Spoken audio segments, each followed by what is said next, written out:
चलिए देखिए, प्रक्षेप गति। ठीक है, प्रक्षेप गति क्या होता है? ठीक है, जब हम किसी बॉल को किक मारते हैं, जब किसी बॉल को हम फेंकते हैं, या जब तोप चलाया जाता है, जहाज से बम फेंका जाता है, ये जितने भी प्रकार की बात हमने किया है, इन सब में कौन सी गति होती है? प्रक्षेप गति होती है। ये गति कैसा होती है, किस प्रकार की होती है, आज हम इसी पे चर्चा करेंगे। ठीक है, प्रक्षेप गति के लिए ये जरूरी होता है कि जिस वस्तु को आप थ्रो कर रहे हैं, प्रक्षेपित कर रहे हैं, उसके लिए एक बिंदु होना चाहिए जहां से आप प्रक्षेपित कर रहे हैं। तो जिस पॉइंट से आप प्रक्षेपित करते हैं या थ्रो करते हैं, उस बिंदु को हम बोलते हैं प्रक्षेपण बिंदु। क्या बोलते हैं? प्रक्षेपण बिंदु। जैसे मान लीजिए ये मार्कर है, हमने इस मार्कर को यहाँ से ऐसे फेंक दिया, तो जहां पर हम खड़े हैं ये कौन सा बिंदु हो जाएगा? प्रक्षेपण बिंदु हो जाएगा। ठीक, अब जब मार्कर को हम ऐसे थ्रो करेंगे तो मार्कर जो गति करेगा उसी गति को हम बोलेंगे प्रक्षेप गति। तो ये मार्कर किस प्रकार से गति करता जाएगा, ये सारी चीजें आज हमको जानना है। ठीक है, तो अब देखिए, जब मार्कर को हमने थ्रो किया तो क्या मार्कर ऊर्ध्वाधर से ठीक एक दूसरे ऊर्ध्वाधर गया? नहीं गया, ऊर्ध्वाधर से भिन्न दिशा में गया। ये ठीक ऊर्ध्वाधर दिशा है। अगर इससे भिन्न दिशा में ऐसे आप फेंक रहे हैं तो ये वस्तु कौन सी गति करेगी? प्रक्षेप गति। किसी वस्तु को अगर ऊर्ध्वाधर दिशा में फेंकेंगे तो ये ठीक ऊपर जाएगी और नीचे आएगी, तो ये ऊर्ध्वाधर गति हो जाएगी, ऊपर नीचे। लेकिन जब ऊर्ध्वाधर से भिन्न दिशा में फेंकेंगे तो ये कौन सी गति करेंगे? प्रक्षेप गति। तो जब भी आप प्रक्षेप गति का डिफिनेशन लिखेंगे तो आप यही लिखेंगे कि जब किसी वस्तु को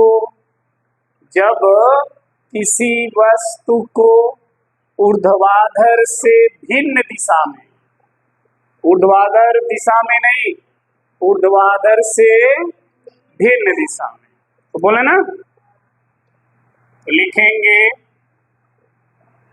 जब किसी वस्तु को, ठीक है, ऊर्ध्वाधर से भिन्न दिशा में प्रक्षेपित का मतलब समझ में आ रहा है क्या? फेंकना। ठीक है, जब किसी वस्तु को ऊर्ध्वाधर से भिन्न दिशा में प्रक्षेपित किया जाता है,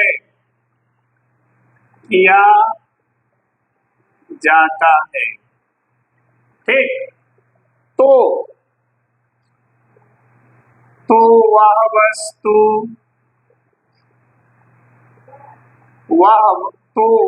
वस्तु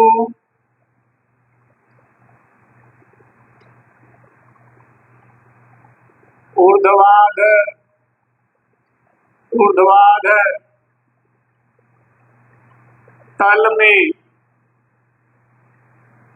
गुरुत्वीय क्षेत्र के अंतर्गत, गुरुत्वीय क्षेत्र के अंतर्गत, ठीक है, ऊर्ध्वाधर तल में गुरुत्वीय क्षेत्र के अंतर्गत क्या करने लगती है? गति करने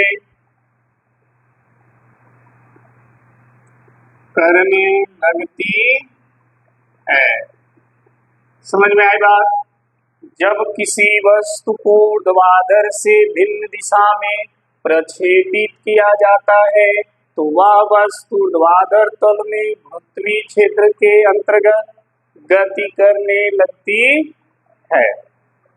ऊर्ध्वाधर तल के अंतर्गत वक्र पथ पर, एक वक्र पथ पर क्या करने लगती है? गति करने लगती है। तो उस गति को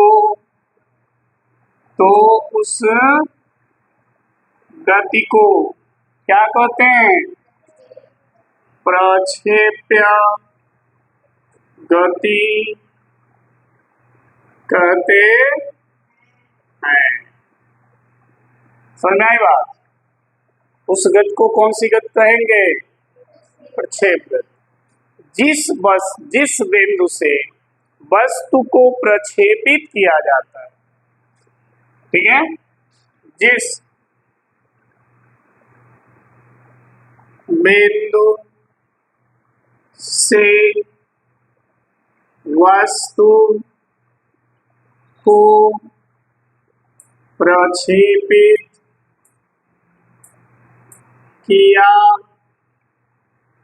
जाता है, उस बिंदु को या उसे प्रक्षेपण बिंदु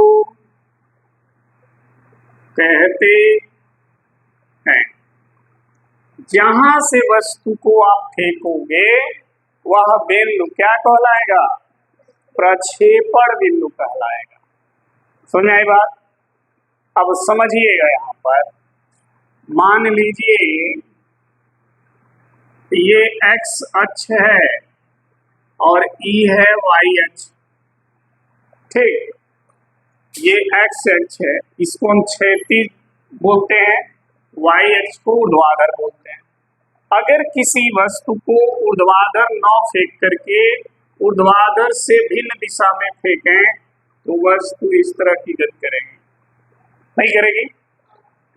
अगर ऊर्ध्वाधर थ्रो करोगे ना सीधे y अक्ष के दिशा में तो वस्तु ऐसे ही जाएगी, ऐसे ही गिर जाएगी, इसको ऊर्ध्वाधर गति कहते हैं। लेकिन अगर ऊर्ध्वाधर से थोड़ा सा अलग दिशा में आप फेंकोगे तो वस्तु ऊर्ध्वाधर तल में, ये जो तल है ना, ये ऊर्ध्वाधर तल है, इसी तल में पृथ्वी के गुरुत्वीय क्षेत्र के अंदर एक वक्र पथ पर गति करने लगेगी। ये पथ कौन सा है? वक्र पथ। इस वक्र पथ पर पृथ्वी के गुरुत्वीय क्षेत्र के अंदर क्या करेगी? गति करने लगेगी। इसी गति को क्या कहेंगे? प्रक्षेप गति। जब कोनो गेंदा फेंकल जाला तो गेंदा कैसन गति करेला? प्रक्षेप गति। कैसा? प्रक्षेप गति। प्रक्षेप गति के लिए जरूरी कहा कि वो ऊर्ध्वाधर न फेंके, ऊर्ध्वाधर से थोड़ा सा किसी झुकाव वाले कोण पर आप क्या करिए? फेंक दीजिए, तो एक प्रक्षेप गति कहा जाला। अगर हम गेंद को किक मारें तो क्या गेंद को किक जब आप मारेंगे तो क्या गेंद सीधे ऊपर जाएगा? क्या सीधे जाएगा? नहीं जाएगा, न सीधे जाएगा न सीधे ऊपर जाएगा, तो इस तरह से जाएगा। तो इस गति को क्या कहेंगे? प्रक्षेप गति। क्या कहेंगे? तो जैसे में अगर हम इसका उदाहरण देखना चाहें, जैसे, तो क्या कहेंगे? क्या उदाहरण में आप लिख सकते हो? हाँ बोलिए। खिलाड़ी द्वारा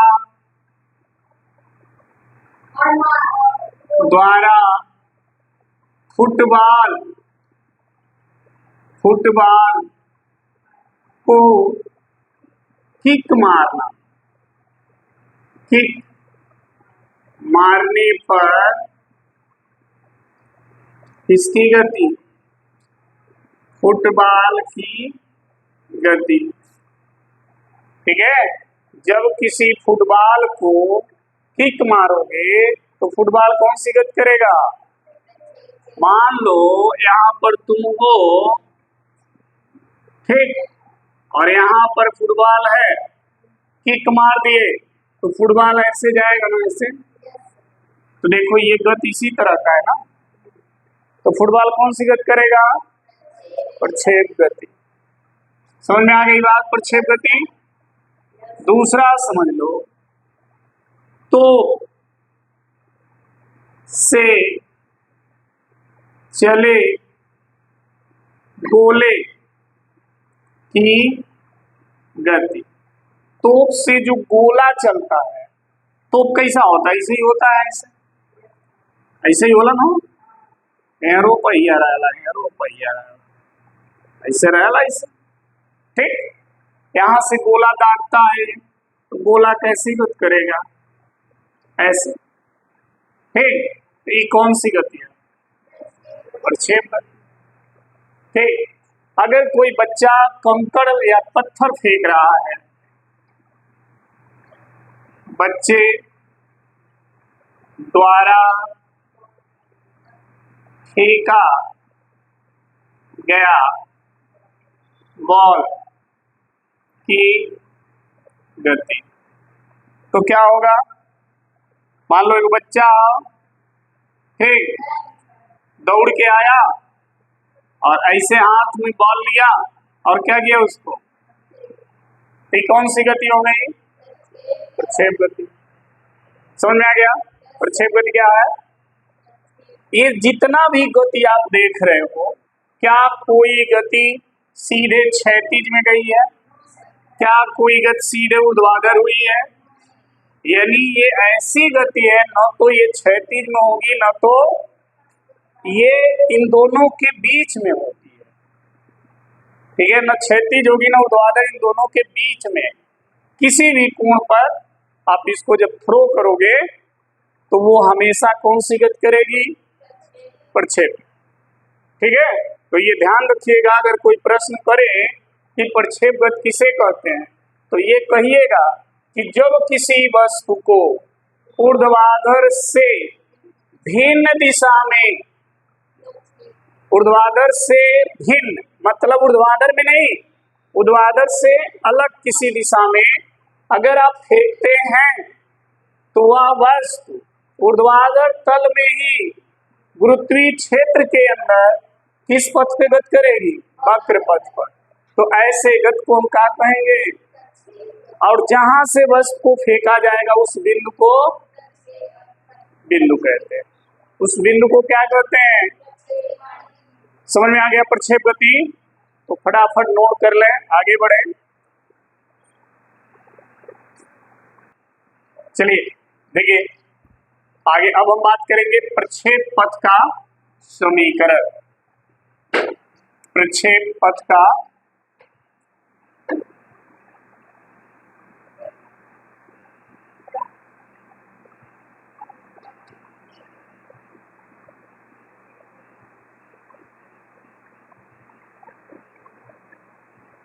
जिस पथ पर वस्तु प्रक्षेप गति कर रही है उस पथ का समीकरण, उस रास्ते का समीकरण। हमने कहा ना कि एक वक्र पथ पर गति करती है, तो उस वक्र पथ का समीकरण निकालना है हमें। क्या समीकरण होगा? तो देखिए ध्यान से देखा तो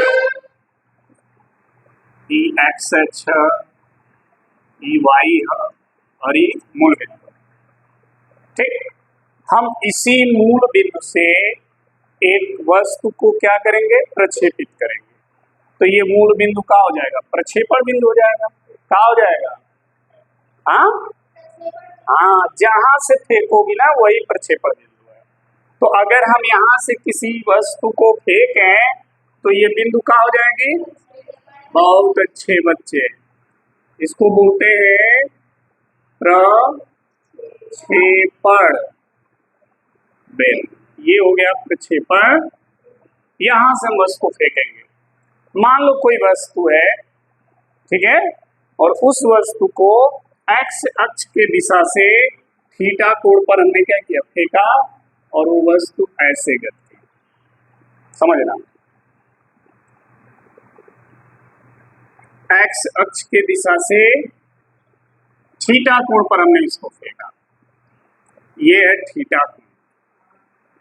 इस कोण पर हम यहां से किसी वस्तु को क्या किया, फेंक दिया। किस वेग से फेंका, वो वेग की दिशा ये है और वो वेग है u। u वेग से वस्तु को हमने फेंक दिया।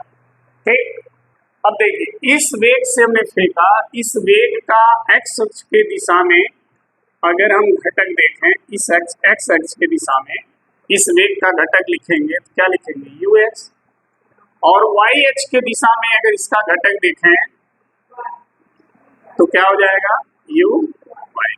क्योंकि अब सभी को पता है कि वेग कौन सी राशि है, सदिश राशि, और सदिश राशि को हम दो या दो से अधिक भाग में वियोजित कर सकते हैं। लेकिन अगर वो दोनों भाग एक दूसरे पे लंबवत हैं तो उसको हम क्या कहते हैं, आयताकार घटक कहते हैं, मालूम है ना। तो यहाँ u को हमने दो भाग में वियोजित किया, ux और uy, और दोनों भाग एक दूसरे पे क्या है, लंबवत हैं, तो इसे हम क्या कहेंगे, घटक। किसका, u का। x अक्ष की दिशा में u का घटक क्या है, ux, और y अक्ष की दिशा में u का घटक क्या है, uy। अब देखिए वस्तु जैसे यहाँ पर आई, यहाँ पर आई, समझना, तो ux की दिशा अभी भी वही रहेगी। क्या ux की दिशा बदलेगी, घटक तो वही रहेगा ux। uy की दिशा ये वही रहेगा, ये uy, और ये हो गया इसका वेग u। ठीक, अब बस तुम एकदम उच्चतम बिंदु पर आ गए, यहाँ पर। ठीक, यहाँ पर जब आप देखोगे तो ux की दिशा अभी अपने ही दिशा में रहेगी।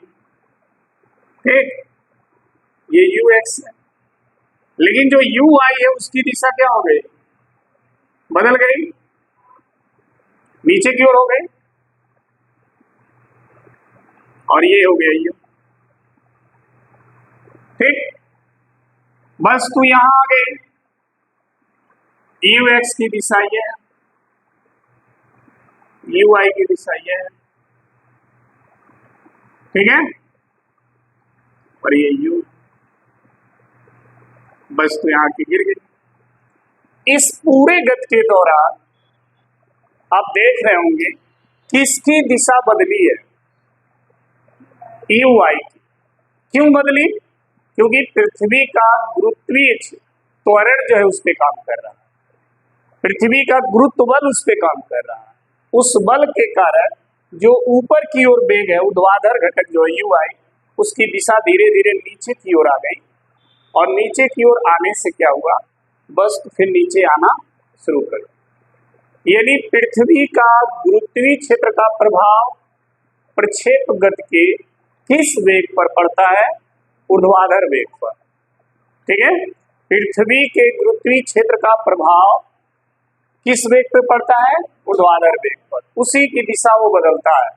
क्षैतिज घटक जो है ux शुरू में जिस दिशा में है वो लास्ट तक देखिए उसी दिशा में, यानी पृथ्वी के गुरुत्वीय क्षेत्र का प्रभाव क्षैतिज घटक पर कोई प्रभाव नहीं पड़ेगा, केवल किस पे पड़ेगा, ऊर्ध्वाधर घटक के uy पर।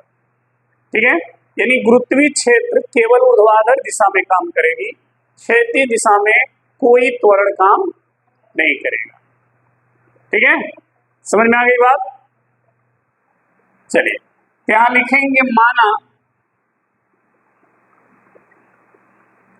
किसी वस्तु को क्षैतिज से थीटा कोण पर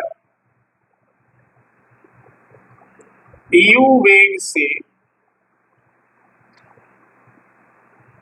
प्रक्षेपित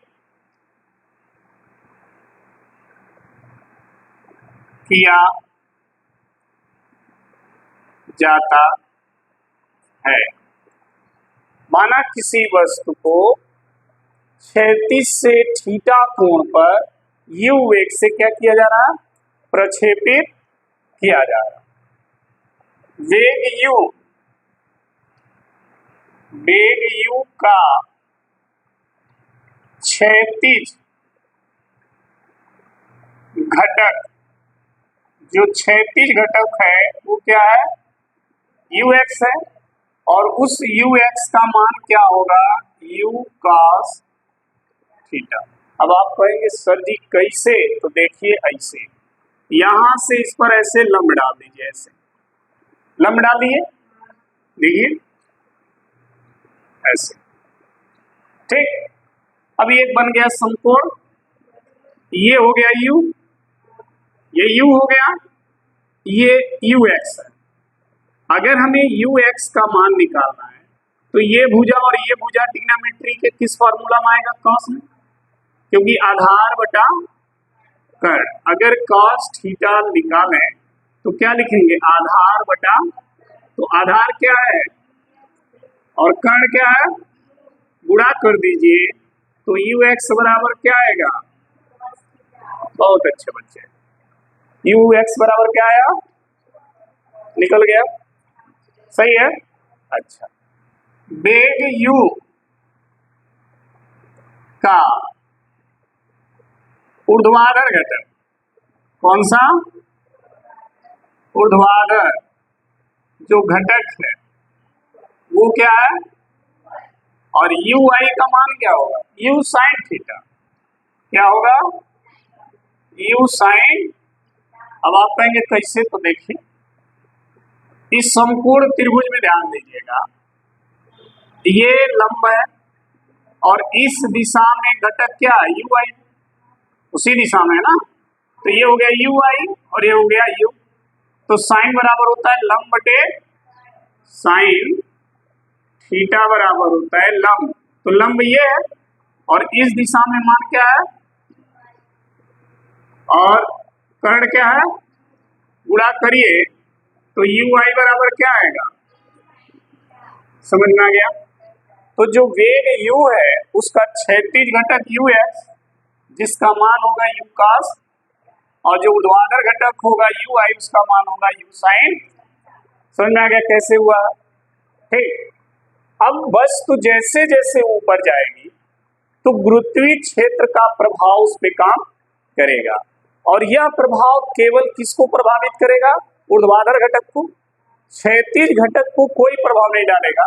अगर क्षैतिज घटक को प्रभावित करता तो क्षैतिज घटक जो ux है उसकी भी दिशा बदल जाती, लेकिन ऐसा कहीं पर दिख नहीं रहा है, ठीक है। तो लिखेंगे वस्तु जैसे जैसे ऊपर की ओर गति करती है तो गुरुत्वीय क्षेत्र G का प्रभाव केवल ऊर्ध्वाधर घटक u y पर पड़ता है, जिससे उच्चतम बिंदु पर uy की दिशा क्या होती है, बदल जाती है। समझ में आई बात। गुरुत्वीय क्षेत्र का प्रभाव किस पर पड़ा है, uy पर, ऊर्ध्वाधर घटक पे। ux पर गुरुत्वीय त्वरण का कोई प्रभाव नहीं पड़ता है, ध्यान रखिएगा। का प्रभाव केवल ऊर्ध्वाधर घटक पे पड़ रहा है, केवल मतलब केवल, सिर्फ uy को प्रभावित करेगा, ux को नहीं करेगा, और उसी कारण uy की दिशा क्या हो जाती है, बदल जाती है, ठीक है। इसका मतलब ये हुआ क्षैतिज दिशा में में जो त्वरण होगा, त्वरण ए, वो क्या हो जाएगा? 0। क्षैतिज दिशा में त्वरण का मान क्या हो जाएगा? 0। क्यों? क्योंकि उस पर कोई प्रभाव नहीं पड़ा क्षैतिज दिशा में। अगर क्षैतिज दिशा में कोई प्रभाव पड़ता तो क्षैतिज दिशा में जो वेग है u x वो बदलता, और जब वेग बदलेगा तभी तो त्वरण होगा। तो क्षैतिज दिशा में जो घटक u x है उस पर कोई प्रभाव नहीं पड़ा है, तो इसका मतलब क्षैतिज दिशा में कोई त्वरण नहीं है। ऊर्ध्वाधर दिशा में अगर आप देखें, ऊर्ध्वाधर दिशा में, तो ऊर्ध्वाधर दिशा में जो त्वरण होगा ए, वो बदल रहा है, क्योंकि ऊर्ध्वाधर जो घटक है u y उसका दिशा बदल रही है, तो जाहिर सी बात है त्वरण उत्पन्न होगा, और वो त्वरण कितना होगा? -g। वो त्वरण किसके बराबर होगा? -g, गुरुत्वीय त्वरण के। ठीक है। अच्छा, t समय में जो वस्तु यहां से चलेगी वो कितनी क्षैतिज दूरी तय करेगी, और t समय में ऊर्ध्वाधर कितनी दूरी तय करेगी? दोनों दूरी t समय में हम निकालेंगे, क्योंकि ये वस्तु दो तरह की दूरी तय कर रही है, क्षैतिज भी तय कर रही है और, ठीक है, तो लिखेंगे t समय में x अक्ष के अनुदिश, x अक्ष के अनुदिश तय की गई दूरी, x अक्ष के अनुदिश तय की गई दूरी कितनी होगी t समय में? x अक्ष के दिशा में कितनी दूरी वो वस्तु चलेगी, ये दूरी निकालेंगे t समय में। तो देखिए, गति का समीकरण आपने पढ़ा होगा, तृतीय समीकरण। तृतीय समीकरण क्या है? s बराबर ut प्लस हाफ at², यही है। यही सूत्र, यही समीकरण हम लागू करेंगे। तो x अक्ष के दिशा में अगर दूरी निकालेंगे तो उस दूरी को किससे प्रदर्शित करेंगे? x से। ठीक। x अक्ष के दिशा में जो वेग है वो क्या है? ux, सही है। हाफ a, x अक्ष के दिशा में त्वरण क्या है? देखो, क्षैतिज दिशा में त्वरण क्या है? तो हाँ 0 रख देंगे, रखेंगे ना, तो हाई मान क्या हो गया? 0। तो x बराबर क्या हो गया? ux इंटू t हो गया, यानी t समय में x अक्ष के दिशा में चली गई दूरी निकल गई। समझ में आ गया? t समय में y अक्ष के दिशा में चली गई दूरी निकालना है, दिख रहा है ना? देखना, t समय में y अक्ष के दिशा में चली गई दूरी, यही समीकरण y अक्ष के लिए भी निकालेंगे। तो अगर y अक्ष के दिशा में दूरी पूछेगा तो x के जगह क्या लिखेंगे, और यहाँ क्या लिखेंगे? uy into T plus half a के जगह क्या लिखेंगे? तो ये हो गया माइनस इंटू, बहुत अच्छे बच्चे, अच्छा स्क्वायर, बहुत अच्छे। चलिए, नहीं दिख रहा था, यहाँ दिखेगा। y equal to uy into t, minus, minus का प्लस में गुणा, क्या हो? माइनस हाफ gt, सही है। और ई हो गया समीकरण 2। समीकरण 1 से t का मान निकालिए। समीकरण 1 से t का मान समीकरण 2 में रखने पर, तो समीकरण 1 से अगर t का मान निकालोगे तो t बराबर क्या आएगा? x बटा ux, यही आएगा ना। t निकालोगे तो ux को इधर भेजोगे तो ux इधर आएगा, तो x का क्या होगा? बटा हो जाएगा। तो t बराबर होगा x बटा u, ये मान इसमें जहां जहां t है रख दीजिए। तो y बराबर हो गया ui, और t के जगह हो गया x बटा माइनस हाफ टी की जगह हो गया एक्स बटा, सही है? हाँ चलिए, नहीं दिख रहा। y इक्वल टू यू आई का मान क्या है बाबू? तो रख दो u साइन एक्स बटा यू एक्स का मान क्या है? तो u कॉस माइनस हाफ जी, टी के जगह x बटा u कॉस, सही है? देखो u से u साइन बटा कॉस टेन हो जाएगा, तो y इक्वल टू हो जाएगा टेन थीटा इंटू, सही है, माइनस हाफ जी, ये हो जाएगा एक बटा you square into cos square theta into x square. ये समीकरण बन गया ये, और ये समीकरण आपको दिख रहा है x के पद में द्विघात समीकरण है कि नहीं है? x के पद में कौन सा समीकरण है? द्विघात समीकरण। तो लिखेंगे यह समीकरण, ओ तेरी, चलो यहां लिख देना, यह समीकरण x के पद में क्या है? द्विघात समीकरण है, जो परवलय के समीकरण y equal to b x minus c x square के रूप का है। हाँ हो गया?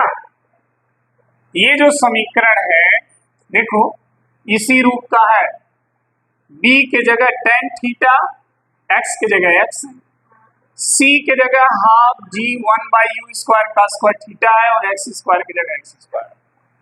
तो ये समीकरण इसी रूप का है, और ये समीकरण किसका है? परवलय का। इसका मतलब कि जब ये समीकरण परवलय के समीकरण के रूप का है तो ये पथ कैसा होगा? परवलयकार होगा। कैसा होगा? परवलयकार होगा। ये परवलय है, परवलय, ठीक है, हाँ, के रूप का है। अतः पथ, कौन सा पथ? प्रक्षेप पथ। जिस पथ पर आपने उसको फेंका है, प्रक्षेप पथ कैसा होगा? प्रवलयकार होगा, प्रवलयकार होगा। समझ में आ गया? हमने सिद्ध कर दिया कि जिस पथ पर वस्तु प्रक्षेपगत करेगी वो पथ कैसा होगा? परवलयकार होगा। समझ में आई बात? तो ये परवलयकार पथ का समीकरण है जो हेडिंग डाला गया है ना, प्रक्षेप पथ का। तो प्रक्षेप पथ का समीकरण यही है, और ये समीकरण परवलय के इस समीकरण के रूप का है। इसका मतलब ये पथ कैसा है? अगर कोई पूछे कि कोई वस्तु प्रक्षेपगत कर रही है तो उसका पथ कैसा होगा? तो परवलयकार होगा। समझ में आ गई बात? कोई डाउट? फट से नोट कर लो।